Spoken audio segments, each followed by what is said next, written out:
This is The Space Shot, episode 295 for March 5th, 2018, a Jupiter flyby with Voyager 1. I'm John Molnix. Apologies if you can hear the wind in the background. We appear to be caught in a minor storm here in Colorado. We're also just a few days away from a massive milestone for the podcast, episode 300. I would love if you could share The Space Shot with your friends and family. I've got some awesome original content that's going to be coming up over the next year, and I would love to share it with even more people. I have something special in mind for the people that share The Space Shot on Facebook, Instagram, Twitter, heck, even old-fashioned email between now and Saturday, March 10th. So share away, tag me, send a screenshot, email me, whatever you have to do. This perk blows the stickers out of the water with the cool factor. I'll have more details probably on Wednesday. I'm waiting for some artwork to come through, but as soon as I get it, you'll be the first to know. A big shout out to Kyle from Indiana. Thanks for listening to the podcast and sharing it with your friends and family. Now for some space history. On March 5th, 1979, Voyager 1 made its closest approach to Jupiter. This planetary encounter started in the weeks leading up to today, with the first images of the largest planet in our solar system coming into view in January of 1979. The pictures that Voyager 1 sent back to Earth showed an incredible world, with swirling cloud bands and giant storms that are the size of our planet. According to NASA, the Voyager 1 spacecraft took almost 19,000 photos during its encounter with Jupiter and its moons, and sent back a trove of scientific data. Here's a little reminder about the Voyager missions in case you're new to the podcast. Voyager 1 and 2 were made possible because of a unique planetary alignment that allowed a spacecraft to visit all of the outer planets using gravity assists, moving farther outward with each planetary encounter.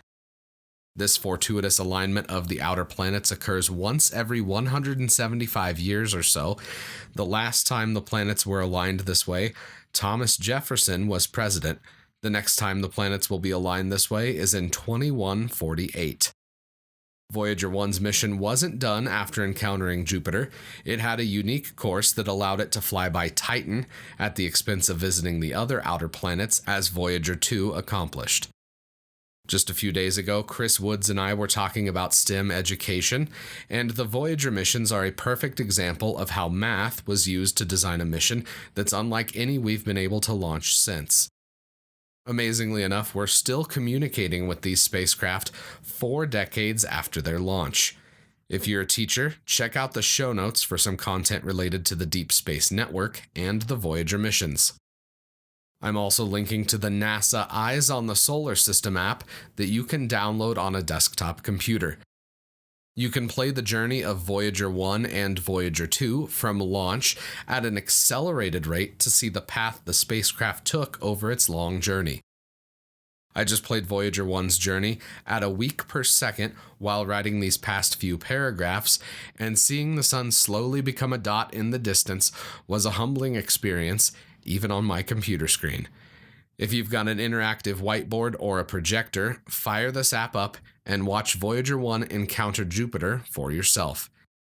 If you're not a teacher and you're listening at home, I'd still recommend checking out this desktop app.